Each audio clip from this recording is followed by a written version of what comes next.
नमस्कार मंडळी, तुमचं स्वागत करतो आपल्या एक चॅलेंजच्या नवीन व्हिडिओमध्ये. गावाकडे आहे काही दिवसापासून, तर आज चालू थोडं फिरायला या साईडला आपल्या धापालीकडे. मस्त सूर्यास्त होते या साईड इकडे बघा, एकदम सूर्यास्त होत चाललं. संध्याकाळी 6 वाजलेत. तुम्ही हा व्हिडिओ ऍक्च्युली ह्या जागा व्हिडिओ बघितला असेल. धापाली आमची, हे आमचं मामाचं घर आहे इकडे, म्हणजे घरटा बांधलेला आहे. आणि इकडे काही वर्ष आम्ही या ठिकाणी मॅचेस खेळायचो आणि मस्त मजा यायची इकडे. खरंच हे धापालीचा भाग होता. क्रिकेट ह्या ठिकाणी मॅच व्हायच्या आमच्या. आज पूर्ण ओसाड पडत चाललंय. इकडे वरंकर आमचे उभे आहेत, सेकंड नंबर मामा, आईचे 2 नंबर भाऊ. पूर्ण शेतीपट्टा इकडे. मी खलाटे जे बोलतो ह्या पट्ट्यामध्ये सूर्यास्त होत चाललाय. आणि ही यांचं जागा आहे आमच्या मामाची इकडे. आणि इकडे कंपाऊंडचं इथं घराचं काम चालू होणार होतं, घरचं बांधून ठेवलंय मामाने. तर पुढे पुढे जाऊया आपण इकडे. आणि काही लोक आराम करायला आहेत, ज्यांनी आयुष्यभर नोकऱ्या केल्या, गव्हर्नमेंट किंवा प्रायव्हेट. ह्याच टाइमला ह्याच भागामध्ये येतात, गावाकडे परततात आणि आराम करायला येत आहेत. कुठे जाऊया आपण? तिकडे चालेल चालेल, ओके ओके, चला मग आपण जाऊया. आपण आंब्याला इकडे आंबे भेटले तर ठीक आहे. तिकडे आमचे महाडिक साहेब बसले, यांची वडील झाडाकडे आराम करत आहेत. सर्व्हिस घेऊन गावी आले साहेब. ते इंडियन ऑइलमध्ये जॉबला होते. महेश यांचे वडील तुकाराम महाडिक साहेब. तर हे बघा, हे मिरचोला आहे. आपल्या मिरचो बोलतो कोकणामध्ये. हा मिरचोली पट्टा आहे. आणि आता काही भेंडी लागवड केली होती या ठिकाणी. तर आता सुकून गेली पूर्ण. कोकणामध्ये करायला तर खूप काही असं होऊ शकतो. आता इकडे जखणीचा एरिया, इकडे खूप जागा अशी आहे कोकणात पडलेली. कालांतराने काही होईल काही सांगता येत नाही. गव्हर्नमेंट काय करेल याचा काहीच भरोसा नाहीये. काहीतरी नक्की चांगलं होईल असं तुम्हाला तर वाटतंय. ज्याने ज्याने दशावतार पिक्चर बघितलेला आहे त्यांच्यासाठी स्पेशल आहे. असाच पिक्चर सीन होते काहीतरी. हे जंगल आहे आमच्या साईडचं, जखणीचा बोलतो इकडे. जखणीची विहीर आहे म्हणून आपल्याला जखणीची जागा बोलतो. वर गेलं ते 10 पायऱ्या तिकडे. पूर्ण गावाच्या सुरुवातीलाच वरचाळीतून पहिला भाग सुरू होतो. इकडे जखणीचा पट्टा आहे. आणि बघूया आंबे भेटतात की इकडे. भेटले तर ठीक आहे, तर मग पुढे जाऊया आपल्या प्रवासाला. जो काही प्रवास आहे तो. काजू पण येऊन गेलेले आहेत बघा ना पूर्ण इकडे. हो, बोंड उरलेला इकडे मस्त solid. Yes yes yes yes, काजूचं बोंड आहे इकडे, आपण ते खातो. चला चला, आलो चला. इकडे मोठा इकडे. ह्या बागेतूनच सर्व तयार होतात. आणि जे काही पदार्थ बनतात काजू बनतात ह्या कोकणातून निघून जातात. कोकण एक असा एक भाग आहे ना, हापूस आंबे किंवा काजू, इथूनच प्रक्रिया करून पुढे चांगले पदार्थ बनतात. तुम्हाला सांगायची गरज नाहीच आहे. तर हा पट्टा पूर्ण इकडचा आहे, जखमीच्या बावीकडचा. बघा ना मस्त एकदम मंदिर इकडे. सुका भाग झालेला आता. मे महिना आहे, काही दिवसामध्ये पाऊस येईल. जून महिन्यात. खाली विहीर आहे आणि पायवाट आहे पूर्ण पूर्ण पायवाट आहे इकडे. जखमीची विहीर आहे साईडला. पूर्ण पट्टा इकडे येतोय. आणि कोकणात फिरायला आल्यानंतर खूप काही मजा येते. मेचा महिना आहे आता सध्या. गावाकडे आहे 10-15 दिवस. तर पालखी होती, पालखी पूर्ण झालेली आहे. आणि थोडं फिरायला आलो मामासोबत इकडे. करवंद अफाट आलेली आहेत बघा, चिक्कर करवंद आलेली आहेत. हा हा हा, करवंद आले मस्त. जाऊन या. आलो आलो आलो. हा येस येस, बघा ना एकदम मस्त करवंद आलेले आहेत. आणि एकट्या दोघे फिरायला आलो संध्याकाळी टाइमपास म्हणून. जबरदस्त करवंद आलेले आहेत बघा, एकदम टेस्टी असतील खरंच. इकडे मग पूर्ण पट्टा भरलेला आहे एकदम. पूर्ण करवंदाने पट्टा भरलेला इकडे.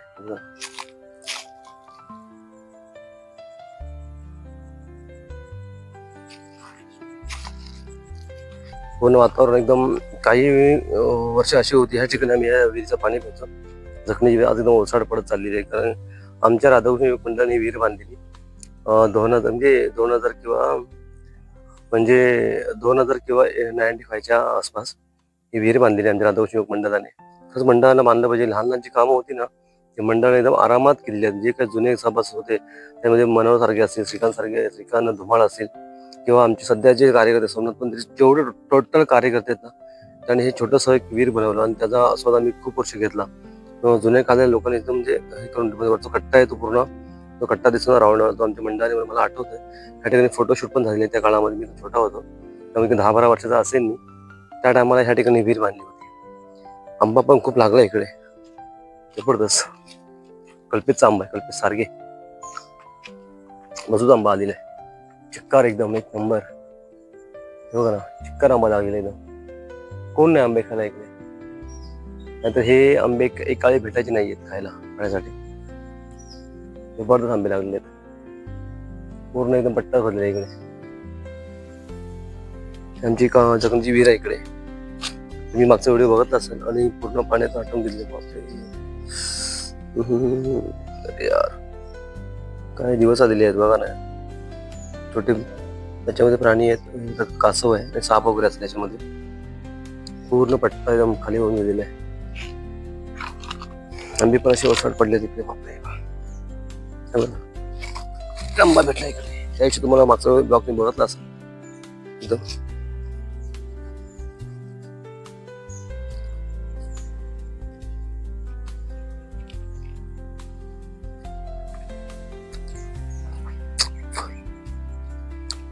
कोणच आंबे खायला नाही येत.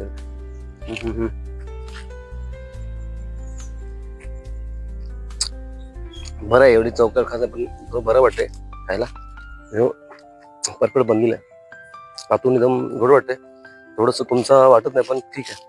खाल्लेले आंबे खूप आंब्याचे. कल्पित सारखे यांचा आंबा आहे, जी जागा आहे ती पोळी त्या ठिकाणी कल्पितची एवढी भाजी वगैरे लावायची.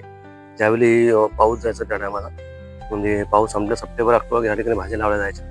म्हणजे वांगी असेल, टमाटर असेल, या ठिकाणी भाज्या लावल्या जायच्या पट्ट्यामध्ये. इथे ह्या भागामध्ये तिकडे पण भाज्या लावल्या जायच्या, मिरच्या वगैरे ह्या पट्ट्यामध्ये. आंबा चिक्कार आंबा आलेला यार, जबरदस्त आंबा आलेला आहे.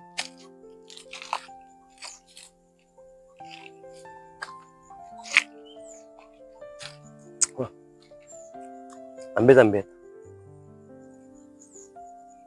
फक्त आता सर्व आंबे तर खराब होऊन जाणार. एक नंबर आंबा आलेला आहे. तो केलं काढायला कोण नाही इकडे बघा ना. बापरे, एक नंबर चिक्कार आंबा आलेला आहे, पूर्ण भरून गेलेला आंबा. गावाजवळ आहे, कारण काढणारी माणसंच मुंबईला गेलेली आहेत, म्हणून आंबे खायला भेटत नाही. काय वेळ आलेली आहे, एकदम पूर्ण पट्टा भरून गेलेला आंब्यात.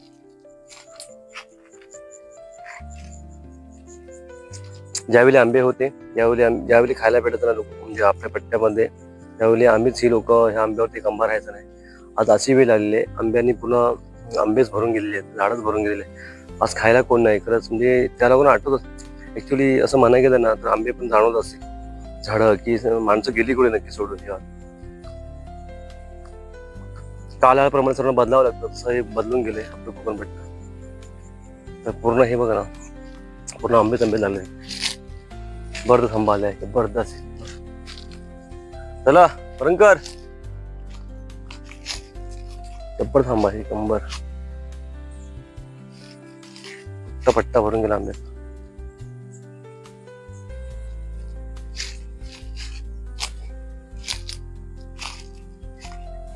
बापरे बापला, जवळ आंबे कमाय. चला जाऊया, चला थोडा बसतो इकडे साईडला, पुढे बोलूया आपण. त्या ठिकाणी वाफड आंबे आलेले आहेत. हा आमच्याकडे फेमस आंबा आहे आमच्या गावाकडे, म्हणजे गंगागडचा आंब्याला बोलतात. आणि जबरदस्त आंबा आलेला आहे यावर्षी, मजबूत एकदम. खाणारी माणसं पाहिजे ह्या ठिकाणी, सध्या खाणारी कोणच नाही आहेत. बघा ना, चिक्कार आंबा आलेला आहे, आंबेच आंबे पडते इकडे. बापरे, कोणी आंबे खायला सर मुंबईकर आता मुंबईला चाललेले आहेत. जबरदस्त आंबा दिला, चिक्कार जबरदस्त. बघा ना, जागा दोघे आंबे पडले, गुरु लोकांची मजा होणार आहे. तिकडे आंबा पडला, एक आवाज आंब्याचा.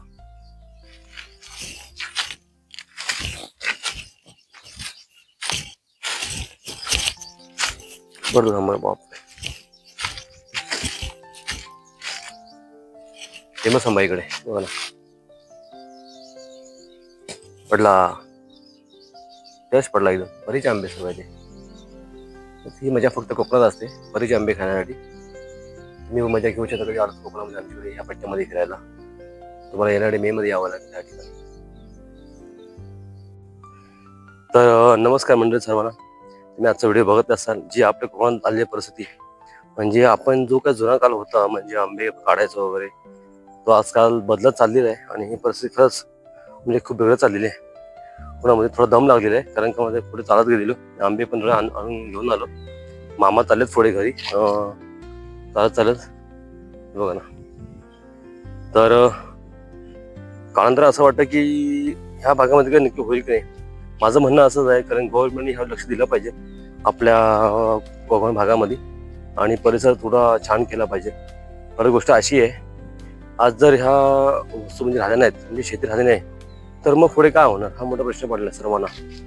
बघूया पुढे काय सांगू शकत नाही का होईल, पण ह्या माध्यमातून हे सांगायचं कारण हेच आहे, कारण हे सर्व टिकणं गरजेचं आहे. शेती जर नाही टिकली मग पुढे काय होणार. कारण आमच्याकडे काल महाराज आले होते, गोविंद महाराज. त्यांनी सांगितलं की जगामध्ये सर्वात एकच व्यक्ती, एकच असा माणूस आहे शेतकरी राजा, तो पोशिंदा जगाचा. कारण शेती टिकणं खूप गरजेचं आहे. आपण बघतो सध्या मुंबईमध्ये सर्व केमिकल पदार्थ आपण खात आहोत. सध्या आपण बघतो हापूस वगैरे मुंबईमध्ये, कुठे असेल ऑल महाराष्ट्र किंवा ऑल मुंबईमध्ये केमिकल आंबे असतात, केमिकल हे केमिकल ते. तर हे सर्व बंद होणं गरजेचं आहे. कारण येणाऱ्या पिढीला काय समजणार की नक्की शेती येते कडून, नक्की शेती म्हणजे अन्न येतं कडून, हे समजणं गरजेचं खूप आहे. मग हे ऍक्च्युली थांबणं गरजेचं आहे. ह्या व्हिडिओच्या माध्यमातून सर्वांना हे समजलं पाहिजे, कारण आणि सरकारला पण समजलं पाहिजे की आपण हे थांबणं गरजेचं आहे. आज खूप काही मजा केली ह्या विषयावरती. परत फिरलो ह्या पट्ट्यामध्ये. आमचं हे सर्व धापायली किंवा इकडे जखमीचा भाव आहे, जखमीची विहीर आहे, जखमीमध्ये करवंद बघितले, आंबे पाहिले. तो जी मजा यायची ना ह्या भागामध्ये, त्याच मजा पूर्ण थांबवून गेलेली आहे. कोकण एकदा परत पुढे आला पाहिजे. पण येताना तर हाड वाटतं, पण काहीतरी गव्हर्नमेंट ह्यात केलं पाहिजे. सरकारने ह्या ठिकाणी उद्योग आणले पाहिजे आणि उद्योग आणणं खूप गरजेचं आहे. कारण का माहिती का, आज जर उद्योग आणले ना तर खूप काही लोक गावाला येतील आणि शेती वगैरे करतील किंवा पार्ट्यामध्ये जॉब करतील आणि कोकण पूर्ण भरून जाईल. बघतो आपण सध्या येणं जाणं होतं गावाकडे, येत असतो शनिवारावर, पण एकदम दुःख वाटतं कधी कधी की ह्या ठिकाणी काही म्हणजे नाही राहत. जी माझा होती ती नाही. आपली मुलं म्हणजे शिक्षण घेतात मुंबईमध्ये, पण ती माझा तर राहिलीच नाही. कालांतराने हे होणं गरजेचं आहे. बघूया पुढे झालं तर ठीक आहे. थांबतो या ठिकाणी. जर तुम्हाला व्हिडिओ आवडल्यास किंवा लाईक करा, शेअर करा, कमेंट करा, चॅनलला सबस्क्राईब करायला विसरू नका. धन्यवाद.